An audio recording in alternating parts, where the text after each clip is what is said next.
السلام علیکم ورحمۃ اللہ وبرکاتہ۔ ختم نبوت۔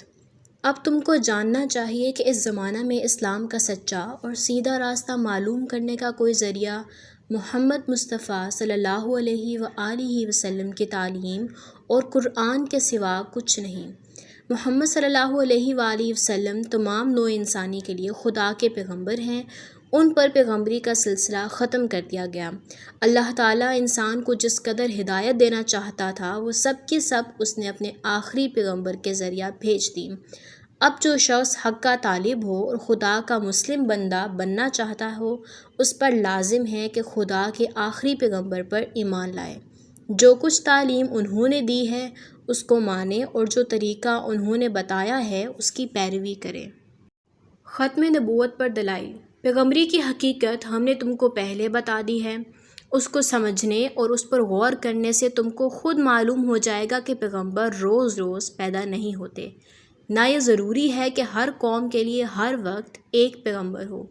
پیغمبر کی زندگی دراصل اس کی تعلیم و ہدایت کی زندگی ہے۔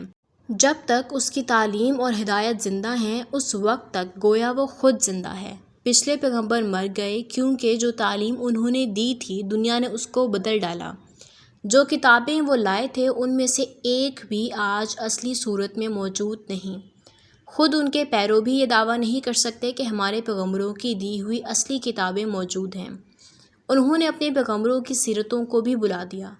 پچھلے پیغمبروں میں سے ایک کے بھی صحیح اور معتبر حالات آج کہیں نہیں ملتے۔ یہ بھی یقین کے ساتھ نہیں کہا جا سکتا کہ وہ کس زمانہ میں پیدا ہوئے، کہاں پیدا ہوئے، کیا کام انہوں نے کیے، کس طرح زندگی بسر کی، کن باتوں کی تعلیم دی اور کن باتوں سے روکا۔ یہی ان کی موت ہے۔ مگر محمد صلی اللہ علیہ وآلہ وسلم زندہ ہیں کیونکہ ان کی تعلیم و ہدایت زندہ ہے۔ جو قرآن انہوں نے دیا تھا وہ اپنے اصلی الفاظ کے ساتھ موجود ہے۔ اس میں ایک حرف، ایک نقطہ، ایک زیر و زبر کا بھی فرق نہیں آیا۔ ان کی زندگی کے حالات، ان کے اقوال، ان کے افعال سب کے سب محفوظ ہیں، اور 1300 برس سے زیادہ مدت گزر جانے کے بعد بھی تاریخ میں ان کا نقشہ ایسا صاف نظر آتا ہے کہ گویا ہم خود حضرت صلی اللہ علیہ وآلہ وسلم کو دیکھ رہے ہیں۔ دنیا کے کسی شخص کی زندگی بھی اتنی محفوظ نہیں جتنی حضرت صلی اللہ علیہ وآلہ وسلم کی زندگی محفوظ ہے۔ ہم اپنی زندگی کے ہر معاملہ میں ہر وقت حضرت صلی اللہ علیہ وآلہ وسلم کی زندگی سے سبق لے سکتے ہیں۔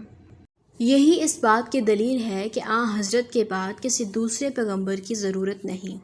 ایک پیغمبر کے بعد دوسرا پیغمبر آنے کی صرف 3 وجہیں ہو سکتی ہیں۔ 1، یا تو پہلے پیغمبر کی تعلیم و ہدایت مٹ گئی ہو اور اس کو پھر پیش کرنے کی ضرورت ہو۔ 2، یا پہلے پیغمبر کی تعلیم مکمل نہ ہو اور اس میں ترمیم یا اضافہ کی ضرورت ہو۔ 3، یا پہلے پیغمبر کی تعلیم ایک خاص قوم تک محدود ہو اور دوسری قوم یا قوموں کے لیے دوسرے پیغمبر کی ضرورت ہو۔ ایک چوتھی وجہ یہ بھی ہو سکتی ہے کہ ایک پیغمبر کی موجودگی میں اس کی مدد کے لیے دوسرا پیغمبر بھیجا جائے، لیکن ہم نے اس کا ذکر اس لیے نہیں کیا کہ قرآن مجید میں اس کی صرف 2 مثالیں مذکور ہیں، اور ان مستثنی مثالوں سے یہ نتیجہ نہیں نکلتا کہ مددگار پیغمبر بھیجنے کا کوئی عام قاعدہ اللہ تعالیٰ کے ہاں ہے۔ یہ تینوں وجہیں اب باقی نہیں رہیں۔ حضرت محمد صلی اللہ علیہ وآلہ وسلم کی تعلیم و ہدایت زندہ ہے اور وہ ذرائع پوری طرح محفوظ ہیں جن سے ہر وقت یہ معلوم کیا جا سکتا ہے کہ حضور صلی اللہ علیہ وآلہ وسلم کا دین کیا تھا، کیا ہدایت لے کر آپ صلی اللہ علیہ وآلہ وسلم آئے تھے، کس طریقے زندگی کو آپ صلی اللہ علیہ وآلہ وسلم نے رائج کیا اور کن طریقوں کو آپ صلی اللہ علیہ وآلہ وسلم نے مٹانے اور بند کرنے کی کوشش فرمائی۔ بس جب کہ آپ کی تعلیم و ہدایت مٹی ہی نہیں تو اس کو از سر نو پیش کرنے کے لیے کسی نبی کے آنے کی ضرورت نہیں ہے۔ حضرت صلی اللہ علیہ وآلہ وسلم کے ذریعہ سے دنیا کو اسلام کی مکمل تعلیم دی جا چکی ہے۔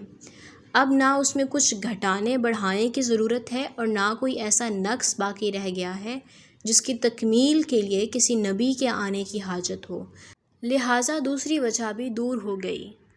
حضرت صلی اللہ علیہ وآلہ وسلم کسی خاص قوم کے لیے نہیں بلکہ تمام دنیا کے لیے نبی بنا کر بھیجے گئے ہیں، اور تمام انسانوں کے لیے آپ کی تعلیم کافی ہے، لہٰذا اب کسی خاص قوم کے لیے الگ نبی آنے کی بھی ضرورت نہیں ہے۔